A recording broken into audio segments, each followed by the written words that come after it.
सब लोगों को इसके लिए बधाई देता हूं। और आप जानते हैं कि हम तो आप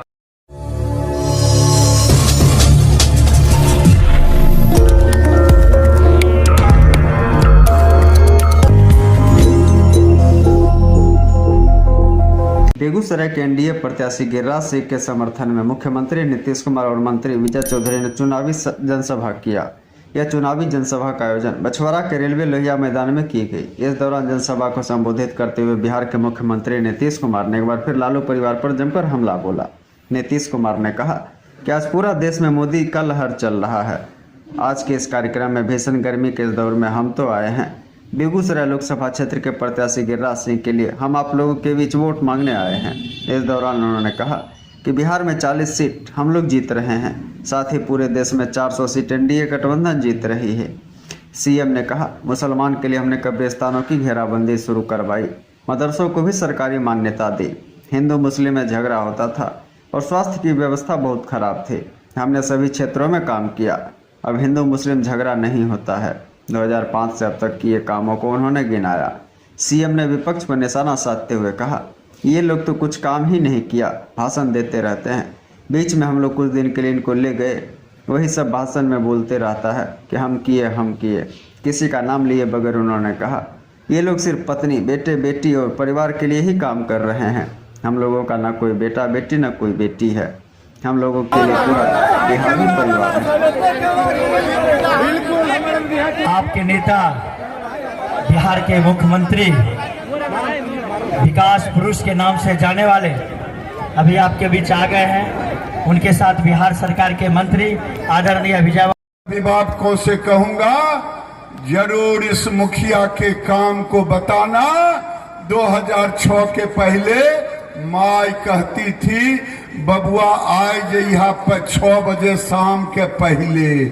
आज उस बिहार को बदलने का काम नीतीश कुमार ने किया है। इसको याद रखना। इन कम्युनिस्टों को इस बार दफन करने की जरूरत है, जिसने बेगूसराय में लोगों की मांग सुनी की है। दूसरी बात, लालू जी कम्युनिस्ट कांग्रेस ये तीनों मिलकर के पिछड़ों का आरक्षण छीनना चाहते हैं। इनकी जुबान नहीं खुलती कि कर्नाटक में पिछले दौर से सभी मुसलमानों को उन्होंने ओबीसी बना दिया। लालू जी ये किसका अधिकार ले रहे हो? यादवों का अधिकार नहीं जा रहा है क्या? ये मैं आपसे कहना चाहता हूं। जो यहाँ पिछड़े वर्ग के लोग हैं इस चुनौती को स्वीकारें और पूछें कि ये क्या हो रहा है। मैं तीसरी बात कहता हूं, आप 40 के 40 सीट नरेंद्र मोदी और नीतीश कुमार के नेतृत्व में जब बिहार से देंगे। मुख्यमंत्री जी, जब मैं बेगूसराय में बचपन से रहता था, गांव जाता था, गर्मी के दिन में मैं बलिया में रहता था, फलका होता था, बरसात में कीचड़ होता था। आज 2006 के बाद का बिहार केवल कल्पना करके देखें। आज गाड़ी सड़कती है ऐसे जैसे मक्खन पर लोग पिछलते हैं। लालू जी वाला नहीं। मेरे भाइयों, मैं तीसरी बात कह के अपनी बात को समाप्त करूंगा। आप नरेंद्र मोदी को कौन कौन प्रधानमंत्री बनाना चाहते हैं? जरा हाथ उठाओ। मुझसे हो सकता है मुखिया जी कोई गलती हो गई हो, मैं देख रहा हूं, मुझसे कुछ भूल हो गई हो, मेरे व्यवहार के कारण कुछ तकलीफ हो गई हो, तो उसे माफ करना। लेकिन देश के प्रधानमंत्री नरेंद्र मोदी को जरूर बनाना, यही मैं प्रार्थना कर रहा हूं। चौथी बात मैं कहता हूं, मैं हिंदू और मुसलमान नहीं करता, मुख्यमंत्री जी के मंच से कह रहा हूं, मुख्यमंत्री जी आपके नेतृत्व में पहली बार जब सरकार बनी, सारे कब्रिस्तान को आपने घेरवाने का काम किया। नरेंद्र मोदी ने जो योजना चलाई, हिंदू और मुसलमान नहीं किया।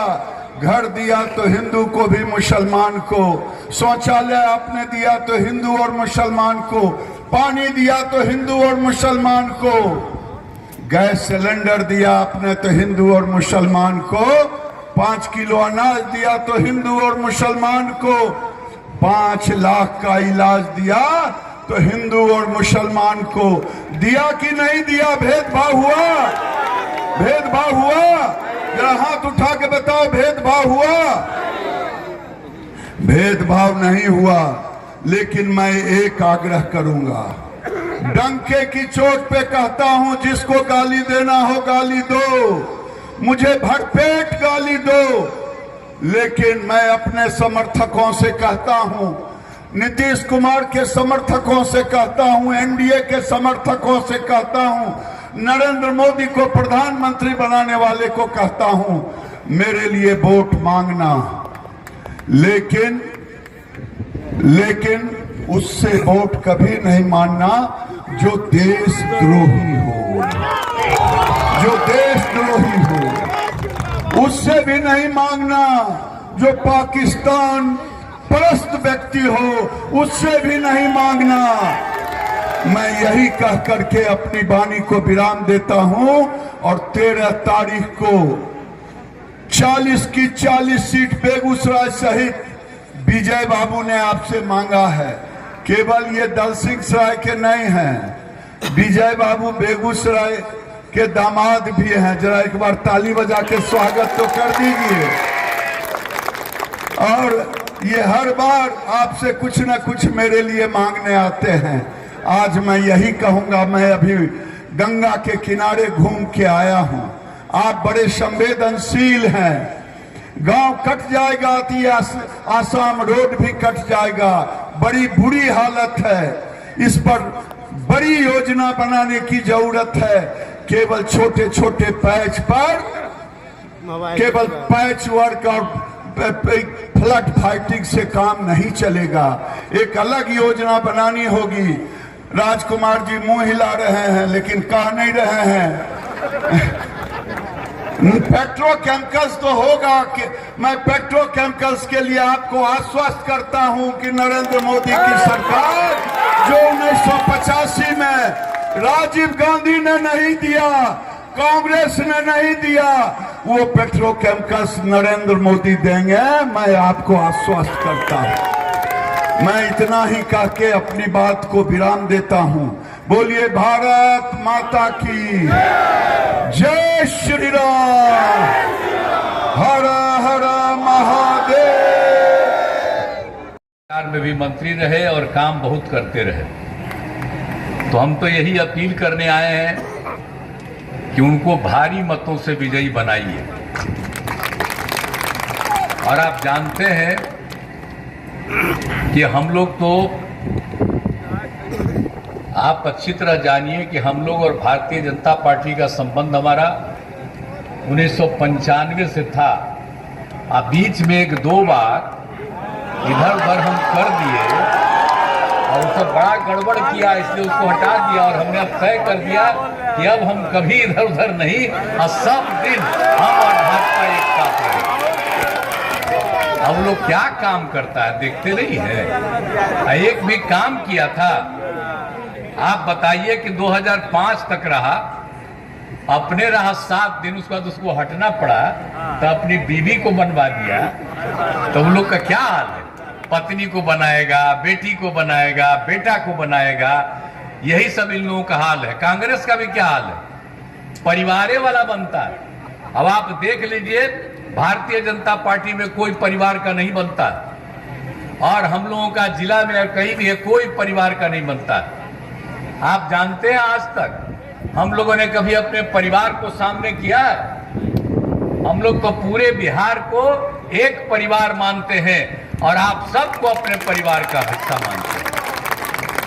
ये सब एक भी काम नहीं किया।